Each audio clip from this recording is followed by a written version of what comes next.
standing in my backyard right now, and I just wanted to show you these Saskatoon berries. Amelanchier, shad berry.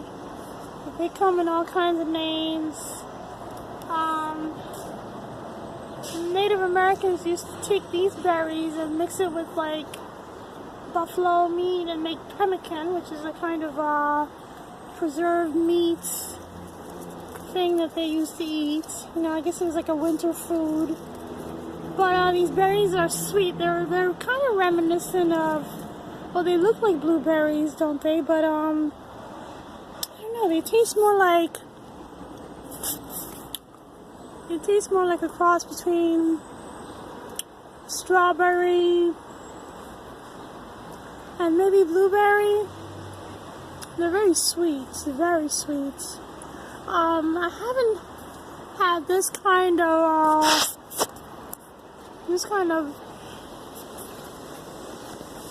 amount of berries on my tree. I started to choke on them. I'm sorry. Anyway, I was trying to say I haven't had this amount of berries on my tree in a little while because this tree is kind of old. I don't know if you can see.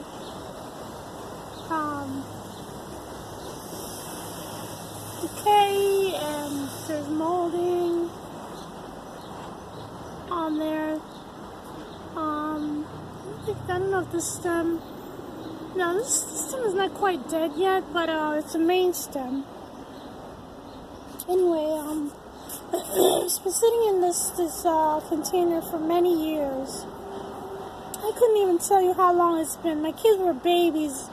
Well, they weren't babies, but they were like maybe kindergarten, first grade. I mean, my kids have been out of high school. My son and I were just talking about how he's been out of high school for 6 years now, so it's been that long.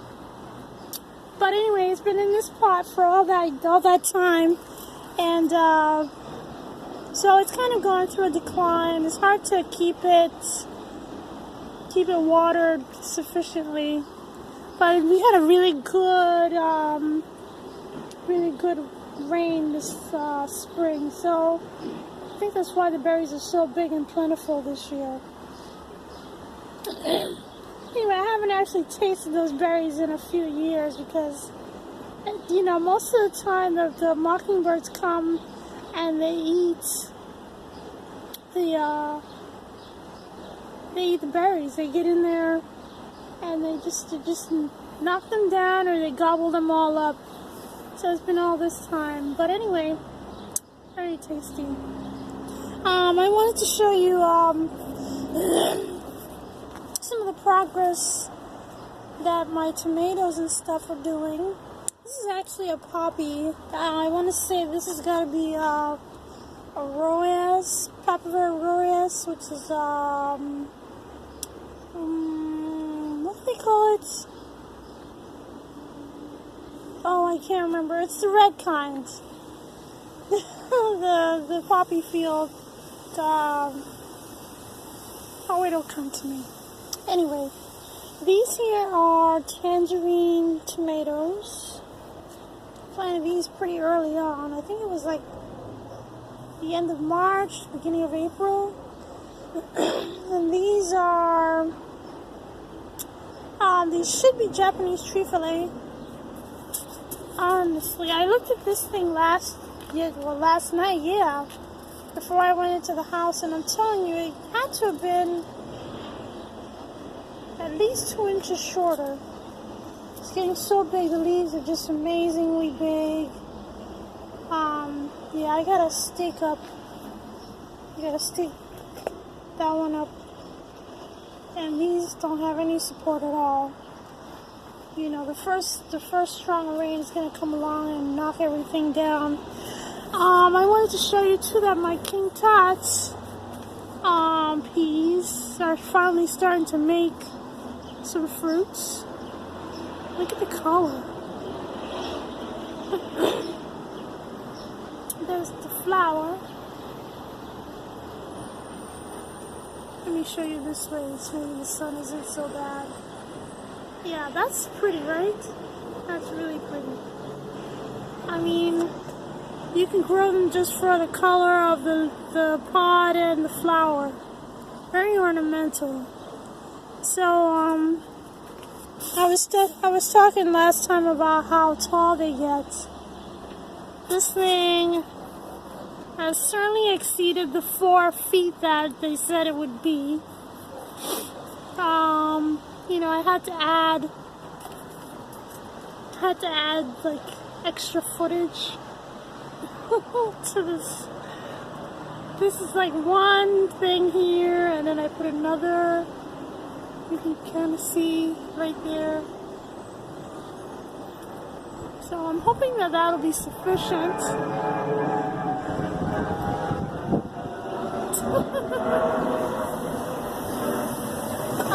Anyway, so yeah, so this thing is getting very tall, and but it's beautiful. I'm really enjoying it.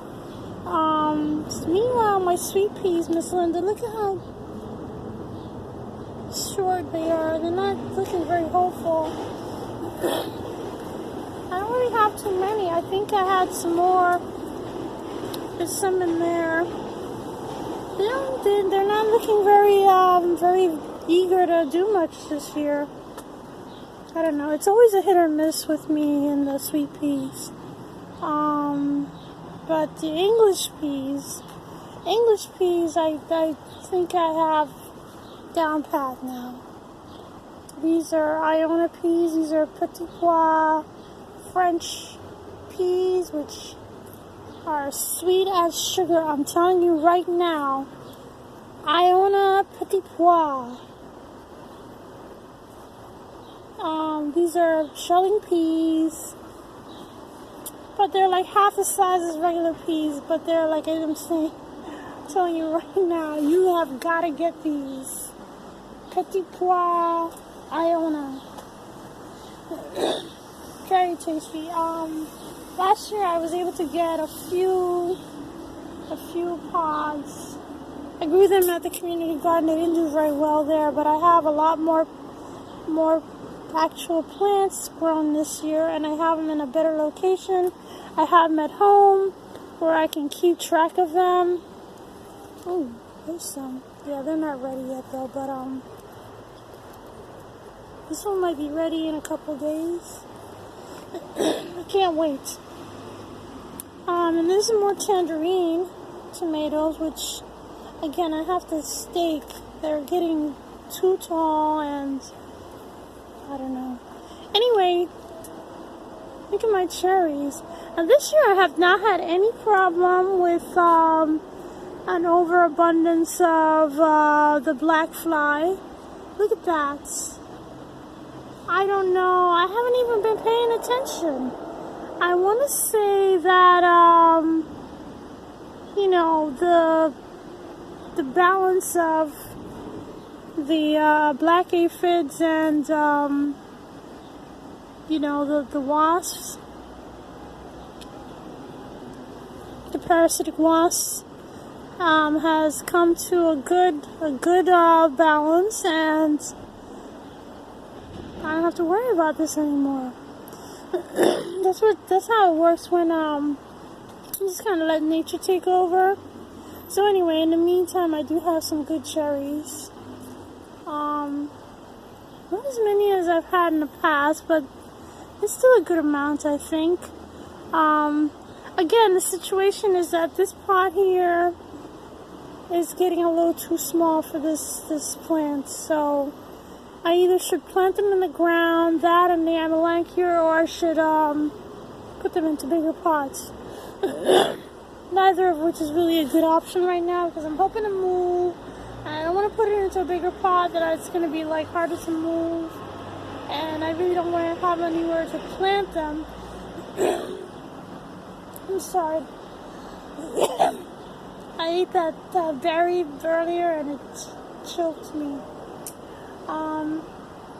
I could possibly take it to my sister's house. I don't know. Well, I have to think about that. So, anyway, and this here is the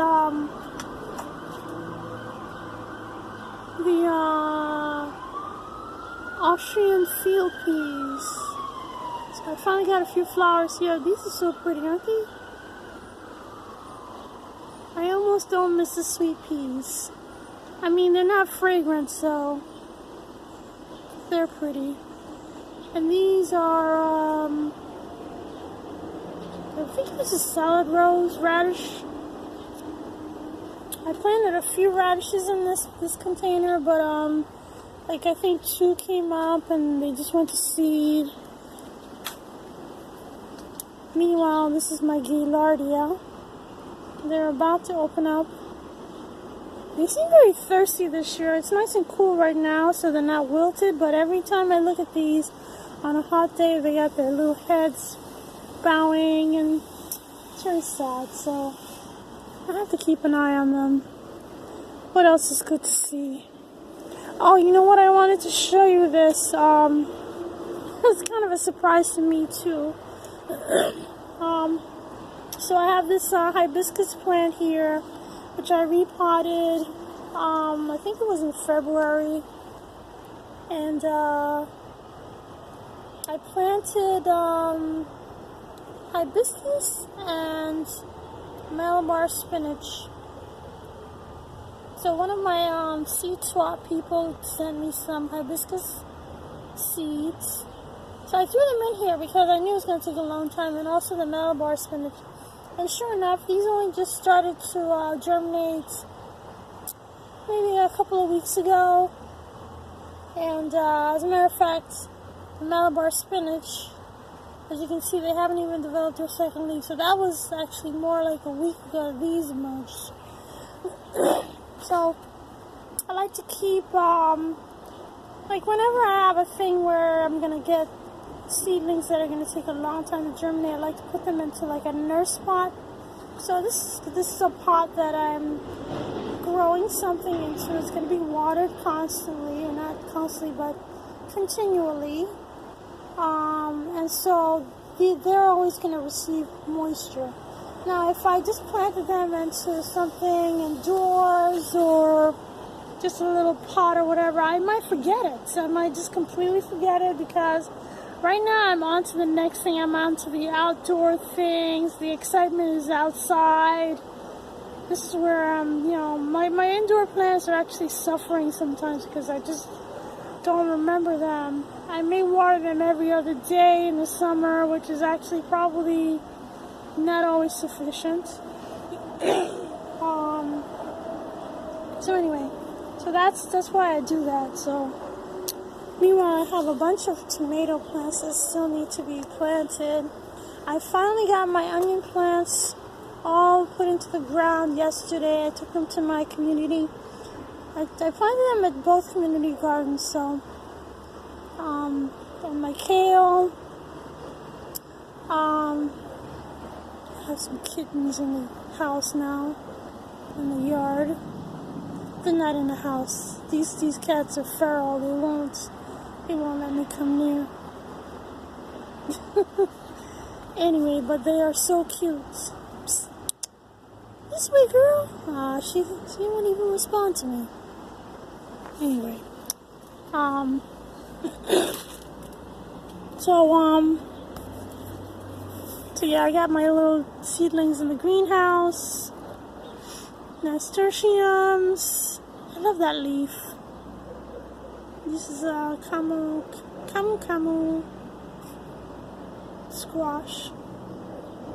And look at the Mirasol peppers. They're actually coming to something now.